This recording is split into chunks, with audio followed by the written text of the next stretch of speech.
አንድ ቄሮዬ ጄኤም የሚባል ሰው ይሰድበኛል ፌስቡክ ላይ እየደጋገመ። ማን ነው ቄሮዬ ጄኤም? መጨረሻ ለካ ጀዋር ራሱ ነው። በዚህ ገጽ ታገኙኛላችሁ በኦሮምኛ ትርጉም ብሎ ቁጭ አለ። ሙልጭ አድርጎ ይሰድበኝ ነበር ታየ ቦጋለ እያለ እና ምንድን ነው የሰው ስል ለካ ጀዋር ነው የሚሳደበው። አስገባውለታ ደህና አድርገኝ የማስገባለት ደግሞ ሀቋን ተናግሬ ነው። ጀዋር ሲጀመር ከወጣትነቱ ጀምሮ ከመፋነን በስተቀር እንደ ጀዋርን በቅርበት የምታውቁ ሰዎች አላችሁ። እኔ ስብና ውስጥ መግባት ፈልጌ አይደለም፣ ግን ፖለቲከኛ ስትሆን ይሄ ምንድን ነው መሪ ለመሆን ስትነሳ የመሪነት ስብና ሊኖር ይገባል። እኛ እኮ አክቲቪስቶች አልኩኝ፣ ለእነሱ ነው አክቲቪስት የሚያገለግለው። እንደ አክቲቪዝም ብለን የምንገናኝ ነን፣ ግን ብናስተምር ደስ ይለናል። እኔ አሁን እያስተማርኩ አይደለም፣ ፖለቲካው ላይ ረጅም ጊዜ ቆየሁኝ። ወደዚህ ዓመት አላስተምርም። ሳይ ተማሪዎች አግኝተውኝ የሚሉት ድሮ ያስተማርኳቸው ድሮ ያውቁኛል፣ አለቀ ፔሬድ።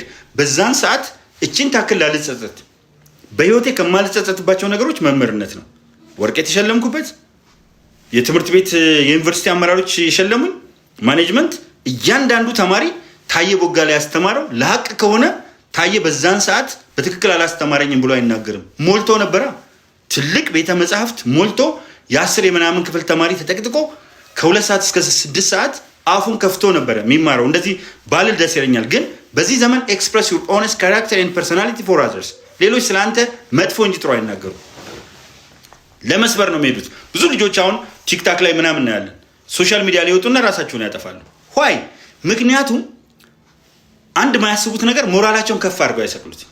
በዚህ አጋጣሚ ቲክቶክ ላይ ማህበራዊ ሚዲያ ላይ የምትሳተፉ ሴቶችና ወንዶች ወጣቶች የምመክራችሁ ሞራላችሁን ከፍ አድርጋችሁ ስቀሉት። እንደኔ የሀሳብ ቀንጨራዎች ተንጠራርተው ያደርሱበት። እኔ አሁን ሚሊየን ጽንፈኛ ተነስቶ አፉን ቢከፍት የሚሰማኝ ይመስላቸው? አንድ ሰው አልቆጥራቸውም። ለምን? ጥሩ ነገራቸው ቢሰበሰብ አንድ መልካም ሰው አይወጣው። ስለዚህ አንድ መልካም ሰው የማይወጣው ተሰብስቦ መግላሊት ዝንብ ላይ ማን ነው ዝንብ መግላሊት ላይ ከፍት ምን አስጨነቀኝ? አያችሁ፣ እንደሱ ነው እንጂ አሁን ታየ ቦጋለ እንዳለው ዘመቻ እንደዚህ ነው እንደዛ ነው ምናምን ቢያዩ ምንም ወፍ የለም። ስም ለማጥፋት በዚህ ቢሄዱ በዛ ቢጠፉ አካባቢም ማህበረሰብም ሁሉም ስለሚያውቅ ምንም ማረጋጋታቸው። ባይሆንስ ኖሮ እኔ እዚህ ምድር ላይ የመጣሁት ከማን ለመወዳደር ነው? ከራሴ የመጨረሻ አቅም ጋር። ተማሪ ሞኜ ትልቁ ነገር አንድም ቀን ከሰው ጋር ተወዳድሬ አላውቅም። ማነው ጎበዝ፣ ማነው መካከለኛ፣ ማነው ሰነፍ ብዬ አላውቅም። አብረውኝ የተማሩ ይመሰክራሉ። ሐዋሳ መምህራን ትምህርት ኮሌጅ እያለን የጥናት ቡድን እመራለሁ። አጋጣሚ ሆኖ አንድም ቀን ውስጥ ሆኜ ተመሪ ሆኜ አላውቅም እና ዲስከስ አደርግላቸዋለሁ። ኮተቤ መምህራን ሜትሮፖሊታን ዩኒቨርሲቲ ስገባና ታሪክም በተመሳሳይ አብራራለሁ። አዲስ አበባ ዩኒቨርሲቲ አይነ ስውራን አሉ ማየት ማን ነው አይነ ስውራን ማየት የተሳናቸው ለማየት እንትን ያሉ ግን አይነ ስውራን ይመስለኛል የተሻለው ቃል ሪከርድ ያደርግላቸዋል። ኖት በደንብ ስለሚይዝ በፍጥነት ስለሚይዝ ስለማያመልጠኝ ሪከርድ ያደርግና ሰጣ። ለምን ሪከርድ ታደርጋለህ? ይቦንሱናል እኮ ምናምን ሲሉ እግዚአብሔር ለነሱ አድርጎላቸው በቦነሱን እላቸዋለሁ። ግን እግዚአብሔር ይመስገን ዝቅ ባለ ውጤት አይደለም በከፍተኛ ውጤት ነው ሁሉም ቦታ ላይ የጨረስኩት። ስለዚህ አሁን ዋናው ነገር እንደ ወደ ቢዝነስ አድሚኒስትሬሽን ሜጂ ጨርሻለሁ፣ ኮርስ ማስተርስ፣ ዲፕሎማሲና ዓለም አቀፍ ግንኙነቱም ገብቻለሁ ማስተርስ። እና ትልቁ ለእኔ የሚያገብረኝ ነገር ሁል ጊዜ ከራሳችሁ ጋር ተወዳደሩ፣ ከሰው ጋር ተወዳደሩ። የሰው ስታይል ለመቅዳት አትሞክሩ። አሁን ለምሳሌ ቲክታክ ላይ አንዳንድ ልጆች አሉ ዜና የሚያነቡ፣ ሁሉም የሌላ ሰው ለመቆረጅ ስለሞከሩ አንድ አይነት ሆኑ እንጂ በራሱ ስታይል መሄድ ኦልሞስት አላየውም ብል ማጋነን አይደለም። አንድ ሰው ተከትለው ግማሹ ማንቃሲም ነው የሚባል በጣም መወደው ልጅ አለ፣ እሱን ለመምሰል ሄዳል። ግማሹ አቤልን እንደሱ አይደለም። የራስ ስታይል አለ፣ የራስ ንግግር ችሎታ አለ። ያኔ መለስ እያለ ሚላት ነገር አለች። መለስ ሲናገር መለስ ዜናዊ ሚላት አለች። እሱ እንደገና ይላል፣ ትንሽ እንትን ይላል። ወደ ታች ሲወርዱ ቦ ሚው እሱ እንዲህ ያለበት ቦታ ሁሉም እንዲህ ይላል። ቦታው ላይ እኮ ነው፣ አይሳሳቱ። እሱ ጠረጴዛ ቀስ ብሎ የመታው ላይ ከተማው ማነው የትልቁ አስተዳደር ከሱ በታች ያለው ግቡ ያደርጋል። ቀበሌ ሲደርስ ጠረጴዛ ይሰብራል እዛ ቦታ ላይ። አንተ የራስን ስታይል አለ፣ የንግግርም የምንም። ሰው አትኮርጅ፣ ሰው አትሁን፣ ራስን እናቆም። ያኔ ነው ሰውነት የሚመጣው። ስለዚህ ዛሬ ምርጫው በጣም በሚገርም ሁኔታ አማራ ክልል፣ ኦሮሚያ ክልል፣ ሀረሪ፣ ቤንሻንጉል ጉሙዝ፣ ጋምቤላ፣ ሶማሌ እያንዳንዷን የሀገሬ ጉዳይ ስለሆነ አይቼዋለሁ። በነቂስ ወጥቶ ሰው መርጧል። አትመርጡም፣ መንገድ እንዘጋለን፣ ያለኛ ጦርነት የሚችል የለም። ብትችልማ 2017 አዲስ አበባ ገባለሁ ብለህ ካልኩሌሽን እንኳን አትችልም። 2017 ገባለሁ ብለህ ደብረ ማርቆስን፣ ፍኖተ ሰላም ወዘተርፈ ይዘህ ማደር አልቻልክም። ዛሬም ደግሞ ተሳክቶልናል ይላል። 2017 ገባለሁ ብሎ የሚጠይቀው የለማ። 2017 4 ኪሎ እንገባለን ብላችሁ ነበር። የት ናችሁ አሁን? እንኳን አዲስ አበባ አዲስ ቀዳም ደረሳችሁ ወይ ብሎ የሚጠይቃችሁ የለም። አዲስ ቀዳምን አልያዙ። አንድ የመዋዘ ጥበባት ክቡር ዲያቆን ዳንኤል ክብረት ጠቅላይ ሚኒስትሩ ማህበራዊ ዘርፍ አማካሪ፣ አሁን ለምሳሌ እሳቸው ከፋና ቦርድ ኃላፊነት ወደ ኢቢሲ ኢትዮጵያን ብሮድካስቲንግ ኮርፖሬሽን ብሮድ ነው ኃላፊነት ከፋሉ። መቼም ከፋና ኢቢሲ ይበልጣል በስሙም ራሱ። ፋና በማን ተቋቋመ? ኢቢሲ በማን ተቋቋመ? ሁለቱም ጥሩ ናቸው። ግን ወደ ቦርድ ከፍ ሲሉ ከኃላፊነታቸው ተነሱ ሲል አንዱ መንጋው በሙሉ ክቡር መዋዘ ጥበባት ዲያቆን ዳንኤል ክብረት ኃላፊነታቸው የመጀመሪያ ኃላፊነታቸው ቦርድ ሰብሳቢነት አይደለም። ቦርድ ሰብሳቢዎችን እኮ ብዙዎችን አናውቃቸውም። ሚኒስትር ናቸው። የጠቅላይ ሚኒስትሩ የማህበራዊ ዘርፍ አማካሪ ሚኒስትር፣ ከሚኒስትርነት ቢነሱ ነው ከኃላፊነት ተነሱ ዜና የሚሆነው። ቦርድ እኮ ተጨማሪ በዛ ላይ የሚሰሩት ስራ ነው። የቦርድ አባላት ስራ አስኪያጅ ያለው ፋና ኢቲቪ ወይም ደግሞ ኢቢሲ ስራ አስኪያጅ ያለው፣ ከዛ ቦርድ ይመራል። ቦርዱን ነው የሚመሩት። አዲስ አበባ ዩኒቨርሲቲ አሁን ፕሬዚዳንት አለ። አዲስ አበባ ዩኒቨርሲቲን ደግሞ የሚመራ ቦርድ አለ። አሁን እንኳን ራስ ገዝ ማነው ራሱን የሚችል የሆነ ነው። ግን አብዛኛው ዩኒቨርሲቲ ቦርድ አለ። እኛ ግን የምናውቀው ፕሬዚዳንቱን ነው እንጂ የቦርድ ሰብሳቢውን አናውቅም። ስለዚህ አንድ ሚኒስትርነት ማድረግ ይዘው ከኃላፊነታቸው ተነሱ ሲባል መንጋው ከኃላፊነታቸው ተነሱ ከኃላፊነታቸው በቃ ለምን አይንም በመሳብ ሰው እንዳይላቸው ነው። ምን ለመልካም ነገር ቢሆን እኮ ኢትስ ኦኬ። ስለዚህ እባካችሁ ከመንጋ አስተሳሰብ ከመንጋ ቅብብል ነፃ እንውጣ። የሆነ ነገር ሲባል እንደ መንጋ ሆናችሁ እስቲ አንዳችሁ አሁን ለምሳሌ ታዬ ቦጋለ ኦርቶዶክስን ሰደበ ተብላችኋል። እስቲ ኦርቶዶክስን የሰደበበት አንድ ቪዲዮ በሉ። እኔ ግን ኦርቶዶክስን እምነቴ ናት በበጎ የተናገርኩበት ኦርቶዶክስን ስለተናገሩብኝ ባልፈልግም የሰው ስም መጥራት እነ ትዝታው ሳሙኤልን ሙልጭ አርጌ ተራ ስብናቸው ውስጥ ገብቼ የሰደብኩበት አለ ኦርቶዶክስ ስለተነካችብኝ። ከዛ አንድ ቄስ ተነሳና ማነው ሊቀ ትጉሃን የሚባል ሊቀ ደንዙዛን ተነሳና ማተቡን እንደዚህ ማሳየቱ ታዬ ቦጋለ አንገቱ ላይ አድርጎ ማተብ ማሰር ክርስቲያን አያስብልም እና ምን አባህ ነው የሚያስብለው? ምንድን ነው የሚያስብለው? ማተብ ማን አስገድዶኝ ነው ማስረው? ከአንገቴ ላይ አውልቄው ማላቀው አገልግያለሁ። እንዳቅም የኦርቶዶክስ ቤተክርስቲያን ውስጥ በዲቁና በአውደ ምሕረትም እምነቴ ናት። የሌላውን እምነት ግን አከብራለሁ። ዛት ዘ ዲፈረንስ። እናንተ ኢማም አህመድ ኢብን ኢብራሂም አልጋዚ በተለምዶ ግራኝ አህመድ እያሉ ድሮ የሚጽፉት ትክክለኛ ሙሉ ከነማዕረጉ ኢማም አህመድ ኢብን ኢብራሂም የኢብራሂም ልጅ አልጋዚ በእስልምና ጦርኛ አንድም ችግር የሌለበት መሪ ነው። አሳምሬ ነው የምነግርህ። መጽሐፌ ላይም ጽፌያለሁ 2011 ላይ። አዲስ የጻፍኩት ነገር እኮ የለም። የመጀመሪያው ደፍሬ ወጥቼ ከክርስቲያኖች በእርግጠኝነት 2011 ባሳተምኩት መጽሐፍ ቀድሜ አዘጋጅቼ ነው 2011 የታተመው። ባሳተምኩት መጽሐፍ ኢማም አህመድ ኢብን ኢብራሂም አልጋዚ ድንቅ ወታደራዊ መሪ፣ እንቁ ፖለቲካዊ መሪ፣ ግጭቱ በሪሶርስ የሆነ ውጊያ ደግሞ ሲዋጉ በሳንጃ ስለሚዋጉ በመሳሪያ የለም። በሳንጃ ሲያሸንፋቸው ፈላጭ ቆራጭ አሉት። ሰው የሚጨፈጭፍ ምናምን ውሸት ነው አልኩኝ። አልነጃሺ አህመድ ነጋሽ የመጀመሪያው የአክሱም ንጉስ ሆኖ በኢትዮጵያ ታሪክ ውስጥ መጻፍ አለበት አልኩኝ። መቼ? መጽሐፉ ላይ ይኸው የመጀመሪያውን ቨርሽን አትገነጥለው አትቀደው አለ። በኢትዮጵያ መጽሐፍት መደብር አከፋፋይነት በግራፊክስ ማተሚያ የታተመ ነው። ግራፊክስ ማተሚያ ውስጥ አለ ኦሪጂናሉ። ስለዚህ አዲስ ነገር የፈጠርኩት የለም። እኔ ዳግማዊ አፄ ቴዎድሮስን ሰደብኩ አልሰድብም፣ መቼም አልሰድባቸው። ዳግማዊ አፄ ምኒልክን ሰደብኩ አልሰድብም፣ መቼም አልሰድባቸው። ስህተታቸው የለም አላልኩም። መላእክት ናቸው አላልኩም። ስህተት የሌለው የለም። ቤተሰብ ማስተዳደር አቅቶን እኮ ስህተት አለብን። ከጓደኞቻችን ጋር አብረን መኖር አቅቶን እኮ ስህተት አለብን። ቤት ስናከራይ እኮ ቤት አከራይተን እኛ ቤት ኖሮ ነው እነሱ ሳይኖራቸው እኛ የቤት ኪራይ ሳይኖርብን እነሱን አከራይተናቸው እኮ ያከራዩ ሰዎች ምን እንደሚያደርጉት ኑሮ ተወደደ ብለው እነዛ ላይ ጨምራል። እነዛ እኮ ተከራይተው ነው የሚኖሩት። የጭካኔ ቤት እንኳን አከራይ ጨካኝ ነው። የቤት ሰራተኛ ቤት ውስጥ ካለች እኩል ትቀመጣለች ወንበር ላይ ከሰው ጋር እኩል ትቀመጫለች። ትንሽ ነው የምትባለው። ሰው መጣ ምናምን ድንገት እንኳን ለሽንታቸው ላይ ሲወጡ አንቺ ጋንድያ እስካሁን ተኝተሻል ነው የሚባሉት። እኛ ቤት ሰራተኛ ለማስተዳደር ካልቻለን በትንሹ ያልታመነ በትልቁም አይታመንም። ቤት ስላከራየን ብቻ የምንጨማለቅ ሰዎች ማንን? እኛ ራሳችን መንገድ ላይ እኮ ስናሽከረክር እኔ አሽከርክር ያለው እግዚአብሔር ይመስገን ብዙ ስቴቶች ውስጥ እዛው ሄጄ ነው ማሽከርከር የለመድኩት። ስናሽከረክር በፕሪሲሽን ነው ማሽከረክረው። ስናሽከረክር እዚህ እኮ ለማሽከርከር እንኳን ቅድሚያ ለመሰጣጠት በቃ ራስ ወዳድ ነን፣ እንተማመን። በመስኮት አፍ አውጥተን ምንሰዳደብ ሰዎች ነን። ትልቅ ሽማግሌዎች ቅድሚያ ላለመስጠት ምን አጋጥሞት ነው ሳንል እኮ የመኪና ጥሩምባ የምንነፋ ሰዎች ነን። በየትኛው ጭንቅላታችን ነው አገር የሚመሩ ሰዎችን አምባገነን ቢሆኑ ያስ እንፋለማቸዋለን ቢሆኑ።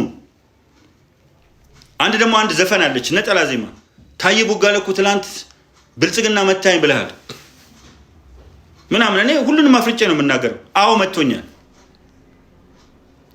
ስለ መታኝ ግን አልቀየረኝም። አሁን አንዷ ትልቅ አስተያየት ተብላ በየቦታው የምትሄደው ተመቶ ተስተካከለ። መምታት አያስተካከለኝም። ተናድጄም ተናግሬያቸዋለሁ። አንድ ጊዜ ብልጽግና ጠቅላይ ሚኒስትሩን አንድ ቀን ተናግሬ አላውቅም። ፊልድ ማርሻሉን አንድ ቀን ተናግሬ አላውቅም። ክብርት ከንቲባዋን አንድ ቀን ተናግሬ።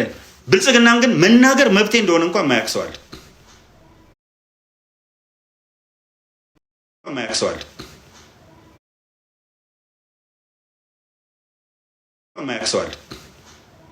ሰዓት ከመከላከያ ሰራዊት ጋር ነበርኩ። ከመሬ ጋር ዘምታለሁ ብዬ በሁሉም የቴሌቪዥን ሜንስትሪም ሚዲያዎች የተላለፈ ዘምቻለሁ። ቆቦ ዛሬ ማመናም ልዩነት የምናመጣው ቤት ነው።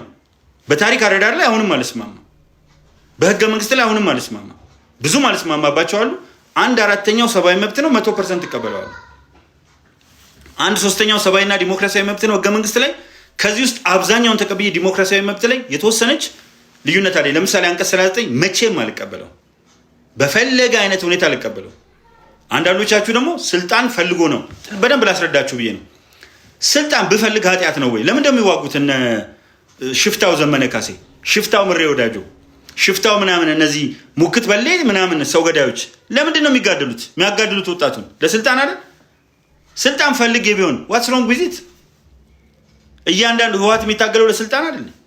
ኦነግ በፊት ላይ አሁን ሸኔ የሚታገለው ቢችል በባንዳነት የሚሆን በባንዳነት ወደ ስልጣን ለመምጣት አይደል? የሽግግር መንግስት የሚሉት ለስልጣን አይደል?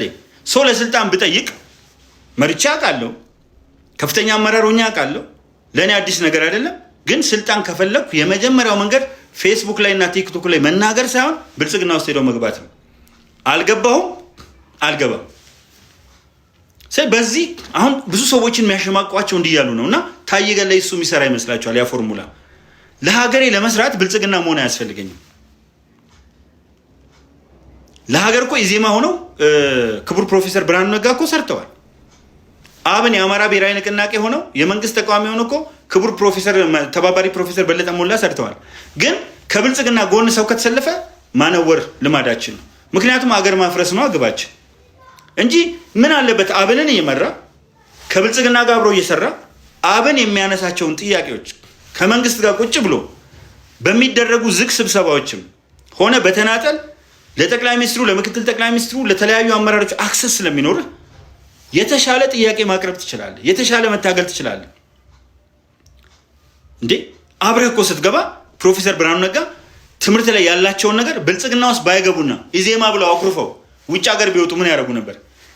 ኢዜማ ውስጥ ገብተው ግን በኢዜማ ሚኒስትር ሆነው ብልጽግና አብሮ መስራት በመቻሉ እሳቸው የሚፈልጉትንም ዋናው ፖሊሲ ማዕቀፉ የብልጽግና ሆነው በዛ ማዕቀፍ ውስጥ ግን የበኩላቸውን አስተዋጽኦ አበረከቱ። ጫካ ቢገቡስ? እንዳንዳርጋቸው ጽጌ እየተሳደበ ቢቀጥልስ? አሜሪካዊ ዜግነት ይኑራቸው አይኑራቸው ባላቅም አሜሪካ ረጅም ጊዜ ኖረዋል። አሜሪካ ውስጥ ፕሮፌሰር ናቸው። ማዕረጋቸውን ያገኙ ኢትዮጵያ ውስጥ አይደለም። ግን ብልጽግና ውስጥ መግባታቸው ምን አደረገ? እንደውም ክቡር ጠቅላይ ሚኒስትር ዶክተር አብይ አህመድ ሲል አንዳንዴ ሲነዘንዙናል፣ ይደብረናል አለ ክቡር ጠቅላይ ሚኒስትር ዶክተር አብይ አህመድ። የስ ተነዛንዘው ብልጽግና ደብሮት ግን ቆም ብሎ እንዲያስብ ያደርገዋል። እኔም በቅርብ ጊዜ ከአንድ ሰው ጋር ተወያየን እና ብዙ ጊዜ ነው የምወያየው። ሻይ ልጠጣ ቁጭ ስል ይመጡና አንዳንድ ሰዎች እባክህ ትንሽ ለመነጋገር ትፈቅድልናል ይሉኛል። ጨዋ ሰዎች አሉ፣ መልካም ያሳደጋቸው። አዎ ከዛ ይጠይቁኛል። መልስ እየመለስኩላቸው ሴት ለካ ነው እንዴ? አዎ አውጡት መልሼ የዛሬ ወር ልጠራችሁ እዚህ ቦታ ላይ እንገናኝ። ይሄው ስልኬ ካስታወሳችሁ ደውሉልኝ፣ እንገናኝና አነጋገር። ይዛችሁ ነው መረጃ ይጠፋሉ። በዛ ከመጣሁ ጀምሮ ዋናው ነገር መወያየትና መቅረባቸው እነዚህ ሰዎች ምን አድርጓል? የተሻለ ፖሊሲያቸውን ከመንግስት ፖሊሲ ጋር አገናኝተው የፖሊሲ ሀሳቦችን አቅርበው አስፈላጊ ሲሆን አማራጮችን ማቅረበው። አሁን ለምሳሌ የዜማ ፖሊሲን ብልጽግና ቢቀበል ትልቁን ክሬዲት የምሰጠው ለብልጽግና። ስለ ምርጫ እያወራው አይደለም፣ ግን የበለጠ ክሬዲት የምሰጠው ለካ ብልጽግና እንደ ወያኔ ማነው ኢህአዴግ ውስጥ ያለው ህወሓት መንገድም ምንም እኔ ነኝ ከቤታዊ ዲሞክራሲ መስመር ውጭ ያለ ሰው በሙሉ ኪራይ ሰብሳቢ ነው ብሎ ሀገር በሙሉ ኪራይ ሰብሳቢ ነው የሚታገለን ሁሉ ኪራይ ሰብሳቢ ነው እኮ የሚለው ሰነድ ላይ። ከዚህ መስመር ውጪ እነሱ ግን ኪራይ ሰብሳቢ ሳይሆን አንተም ታስባለህ ለሀገር፣ እኔም አስባለሁ። አንተ ወደዛ ለመድረስ በዚህ በኩል እንሂድ ትላለህ፣ እኔ ወደዛ ለመድረስ ደግሞ የሚቀርበው መንገድ ይሄ ነው እላለሁ። ዜን በሀገር ደረጃ ተመካክረን አንተ ትብስ አንቺ ትብሽ ተባብለን ዊን ቢመጣ እኔ አሁን የዜማን የትምህርት ፖሊሲ ቢሆን ኖሮ እና ተቀብሎ ብልጽግና ቢተገበረው ብራቮ። ለካ አካታች ነው፣ ኢንክሉሲቭ ነው። ለካ አኮሞዴት ማድረግ ይችላል። ኢንተርቴኒንግ አዘር አይዲያ ቪው ቢሊፍ ዊዛውት ቢንግ ኦቨርሪድን ባይ ዜር ኦውን ዶግማቲክ ቢሊፍ። በራሳቸው ዶግማ አይደለም፣ ፍሌክሲብል ናቸው። ሶ አይ ሃቭ ቱ አፕሪሺየት ደም። ላከብራቸው ነው የሚገባው። ለብልጽግና አይደለም ክሬዲት የምሰጠው። ማን ነው? ለኢዜማ አይደለም፣ ለብልጽግና ነው ክሬዲት የምሰጠው። ዋይ ቢኮዝ ኢዜማ ያመጣው ሀገር ሊያሳድግ ይችላል ጎ አሄድ ካለ ዛት ሲት የጋራ አይደለን እንዴ? በየብሎናችን ስንገባ አይደል እንዴ? ብሎን አልጋ ላይ አንዱ ረጅም ይሆናል፣ አንዱ አጭር ይሆናል። በየቦታው ሲገጠም አይደል አልጋው የሚረጋው? ስለዚህ ሀገር እንድትረጋጋ ሀገር ውስጥ ሁሉም ቢገባ ምንድን ነው ችግሩ? እሱን ነው መቀበል ያቃተን። ኢሰፓ ነው እንደዚህ ነው እያሉ ሰዎችን ይገፉ ነበረ። አይ ሪመምበር በህወሓት ጊዜ ከፍተኛ አመራር ነበርኩና አሰልጣኝም ነበርኩ። ሰዎችን ምን እንላቸዋለን? እሱ እኮ ኢሰፓ ነው እንላለን። ኢሰፓ የነበረው በዛ ዘመን ውስጥ የነበረው አስተሳሰብ እሱ ስለሆነ በባሪያ ንግድ ጊዜ ብገኝ እኮ ነው ቤተሰቦች ሄደ ባሪያ ገዝተና ጥሩ ጡንቻ ያለውን አይተህ በሽተኛ ማይመስለውን አይተህ ያልተወለገውን አይተህ ገዝተና ብለውኝ እኮ ባሪያ ገዝቼ መጣ ነበረ። በባሪያ ዘመን ብኖር በባሪያ አሳዳሪ የመሬት ከበርተኛ ልጅ በሆን እኮ ጭሰኞችን ትላለሁ። በኋላ ግን አእምሮ እየተቀየረ ሲመጣ ለሀገር ማበርከት የሚገባኝን አስተዋጽኦ አበረክታለሁ። ትላንት እዚህ ቦታ ነበርክ፣ አሁን ትላንት ኦርቶዶክስ ነበርክ፣ ዛሬ አትስበክ ልትሉት ነው ፕሮቴስታንቱ? አይስደብ እንጂ ሌላውን። ትላንት ፕሮቴስታንት ነበርክ፣ ዛሬ ኦርቶዶክስ ገባ ብለህ ማን ነው ፍቅረ ኢየሱስ ነው ማን የሚባሉ አንድ ሰው ቢኒያም ሽታይ ፓስተር ቢኒያም ሽታይ ፓስተር ነበርክ ብለህ ትላንት ዛሬ ስለ ኦርቶዶክስ አትናገር ካልከው ይሄድልሃል ተመልሶ ወደ ፓስተርነቱ። ሶ ዋናው ነገር ትላንት ያለህበት ቦታ ሳይሆን መዝነህ ቢሆን ኖሮ እኔ ብልጽግና ተቃዋሚ አይደለሁም እንጂ የመረጥኩት ፓርቲ ነው እንጂ ከጅምሩ ጀምሮ የጠቅላይ ሚኒስትሩ አድናቂ ነኝ እንጂ የትልቅ አመራሮች አድናቂ ነኝ እንጂ ልዩነት ያለኝ ቦታ ግን ልዩነት ነበረኝ። ምክንያቱም ፌክ ኢትዮጵያኒስቱ የሚለው ነገር በሙሉ እውነት ይመስለኝ ነበር። ለሀገር የበለጠ የሚያስቡ ይመስለኝ ነበር። ያም ሆኖ ብልጽግናን እየደገፍኩ ነው። እነሱ ነው ኢዜማን አልመረጥኩም፣ አብንን አልመረጥኩም፣ ወይም ኦነግን አልመረጥኩም። መጨረሻ ላይ ግን አሜሪካ ሲሄድ ፌክ ኢትዮጵያኒስቱ ምን እየሰራ እንደሆነ 100% ተገነዘብኩ። ታስታውሱ እንደሆን 1 ዓመት ሙሉ የመጽሐፍ ቅዱስ ጥቅስ እየጻፍኩ ነው የጨረስኩት። ታዬ ፕሮቴስታንት ሆነ ወይ መጽሐፍ ቅዱስ የኔ እንዳልሆነ እኔ ከመጀመሪያው ክፍለ ዘመን ጀምሮ ኢትዮጵያ ውስጥ ኦርቶዶክስ እንዳልነበረ ከአራተኛው ክፍለ ዘመን ጀምሮ የመንግስት ሃይማኖት እንዳልነበረ መጽሐፍ ቅዱስ አዲስ የተቀበልኩ መስሏቸው መጽሐፍ ቅዱስ የያዘ መጽሐፍ ቅዱሳዊ ጥቅስ የሚጠቅስ ብልጠት ነው። ብልጦች ናቸው። መጽሐፍ ቅዱስ ከተጠቀሰ ፕሮቴስታንት ነው እንዲባል ሰሩ ስራውን። ከዛ ሰራላቸው። ኢየሱስ ጌታ ነው የሚለውን እንኳን ለምሳሌ ማንም ሰው በመንፈስ ቅዱስ ካልሆነ በስተቀር ኢየሱስ ጌታ ነው ሊል አይችልም ይላል። ስለዚህ በዘዴ ምን ተጠቀሙ? ኢየሱስ ጌታ ነው ሲል ትበረግጋለህ። አዎ ነው ኢየሱስ ጌታ ነው ያልከኝ አይገርመኝም። ብዙ ጌቶች አሉ። ኢየሱስ ማለት የጌቶች ጌታ። እኔ አሁን አንዳንድ ኢየሱስ ጌታ ነው ይሉኛል መጥተው ስርዓት ባይሆንም አንዳንድ ጊዜ ላግመጠምጣቸው የሚችልበት እድል ቢኖርም ያለ ቦታው ላይ እየተከተለ እንደ ውሻ ሊጮህብኝ አይችልም። ኦርቶዶክሱ የሄደ ሌላውን ሊወጋ አይችልም። ቪዲዮ አስይዘው ክርስቶስ እንዲከብር ነው ቪዲዮ አስይዘው የሚያስቀርጹት። ቄሱን ሄደ ፕሮቮክ አድርገህ ኡስታዙን ሼኩን ሄደ ፕሮቮክ አድርገህ ከዛ በኋላ ባንካሰይ ወይም በቦክስ ቢያግመጠምጥህ ተመታው ልትል አደባባይ ላይ ታስቀርጻለህ። ቦታ አለው መስበኪያ። እግረኛ መንገድ ላይ አትችልም። አይነ ስውራ መንገድ ላይ አትችልም። ብስክሌት መንገድ ላይ አትችልም። ቦታ አለው የምትሰብክበት። አንዱ ከዘፋኝነት ነው ከምንድን ነው ከሆነ ድራማ ምናምን የወጣ ሰውዬ የፈለግንበት ቦታ አትችልም። እስቲ ቤተ መንግስት ጋር ሄደህ ስበክ። እስቲ ሆስፒታል ፊት ለፊት ሄደህ ጩህ። እስቲ ፍርድ ቤት ሄደህ ጩህ፣ ዳኛው አስገቡልኝ ብሎ ዘብጥያ ያወርዳል። ምክንያቱም የምትመራበት ዓለማዊ ህግ አለ። ያንተ ዩር ፍሪደም ኢንድስ ዌን ማይኖዝ ቢጊንስ